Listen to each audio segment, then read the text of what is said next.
Saudara, polisi Malaysia hari ini menangkap Anwar Ibrahim. Perdana Menteri Malaysia Anwar Ibrahim dituntut mundur.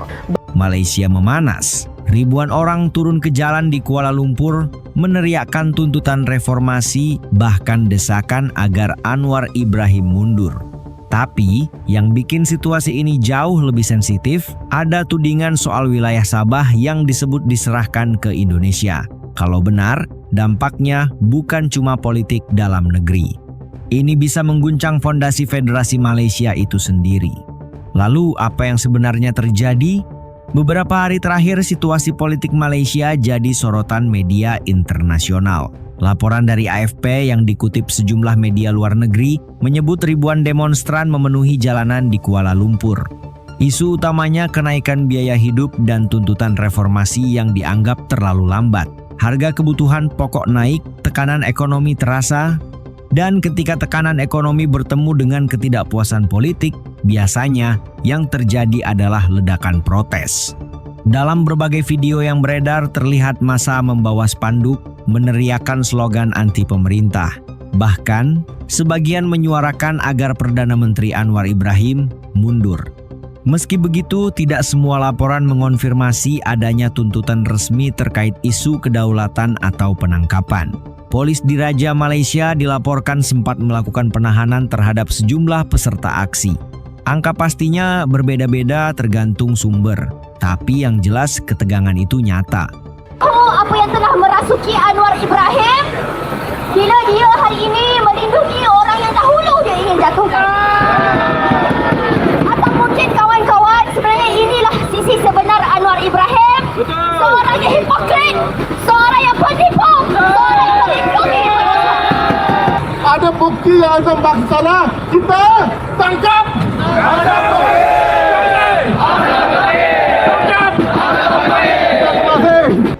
Anwar khianat kepada bangsa. This is Anwar Ibrahim. Dia bukan saja pengkhianat kepada negara, dia bukan saja pengkhianat kepada bangsa, tetapi dia juga pengkhianat kepada agama. So Anwar Ibrahim ni dia pengkhianat. Seperti mana yang kita tahu semua, selepas daripada pilihan raya Sabah, DAP telah kalah teruklah di PRN Sabah. Jadi DAP buat satu move yang mana nak luluskan sijil UEC. Tak tahulah sebab dibayar ke ataupun memang watak dia memang buang ke ataupun keturunan dia memang pengkhianat ke. Negara Islam Malaysia lu hebat banget. Lu punya 5 Perdana Menteri dalam 15 tahun terakhir. Dari 5 itu 4 korupsi, masuk penjara. Gila ini barang, gila. Jadi buat teman-teman ya yang merasa tersinggung, kenapa sih Indonesia prestasi korupsinya nomor wahid di dunia? Jangan khawatir, ada lawannya sekarang, yaitu negara Islam Malaysia. Tapi sekarang kita berada dalam bahaya guys. Negara Indonesia akan dibalap sama negara Islam Malaysia yang sudah secara konsisten itu memenjarakan orang nomor 1 di negaranya dalam 15 tahun terakhir. Sekarang tahun 2025 guys, dalam 15 tahun terakhir itu ada 5 Perdana Menteri di Malaysia. Dari 5, 4 masuk penjara kasus korupsi. Ini gila nih. Selama ini kita kira negara Indonesia udah paling hebat ya, ternyata Malaysia gak mau kalah. Dan di tengah panasnya demonstrasi ini muncul satu isu yang jauh lebih sensitif dari sekadar harga barang naik, isu perbatasan Sabah. Tiba-tiba media sosial Malaysia ramai dengan tuduhan bahwa pemerintah telah menyerahkan 5.207 hektar lahan di perbatasan Sabah kepada Indonesia. Angka itu viral, narasinya liar, emosinya membesar. Pertanyaannya sekarang, apakah ini benar soal penyerahan wilayah atau ada cerita lain di baliknya? Menurut kamu, apakah demonstrasi ini murni soal ekonomi atau ada agenda politik yang lebih besar di baliknya? Namun disinilah ceritanya mulai berubah drastis. Ketika isu 5.207 hektar itu viral, oposisi langsung bergerak. Beberapa tokoh politik menuding pemerintah melakukan pengkhianatan terhadap kedaulatan negara. Nama Anwar Ibrahim kembali jadi pusat badai. Namun laporan dari media lokal menyebut bahwa Anwar secara terbuka membantah tudingan tersebut. Ia menegaskan tidak ada penyerahan kedaulatan. Yang terjadi menurut pemerintah adalah penyelarasan garis batas berdasarkan kesepakatan bilateral yang sudah lama dirundingkan. Artinya ini lebih ke penyesuaian teknis perbatasan, bukan menyerahkan tanah begitu saja. Isu ini disebut berkaitan dengan penyelesaian batas wilayah yang juga menyentuh kawasan Kalimantan Utara dan perdagangan timbal balik kedua negara. Pemerintah Malaysia menekankan bahwa proses tersebut melalui mekanisme resmi dan perjanjian yang sah. Tapi, politik tidak pernah sesederhana penjelasan resmi.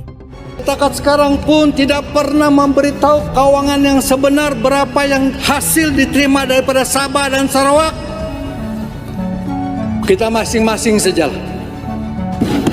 Tanpa Sarawak, tanpa Sabah, tidak ada Malaysia.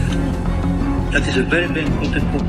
Tidak ada Sarawak, tidak ada Sabah, tidak ada Malaysia. Sarawak lah. Sabah lah. Kalau kata Sabah nak diambil oleh Indonesia, ambillah.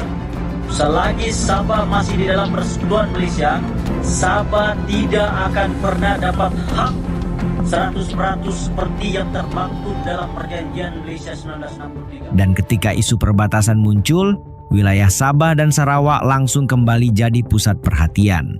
Kenapa?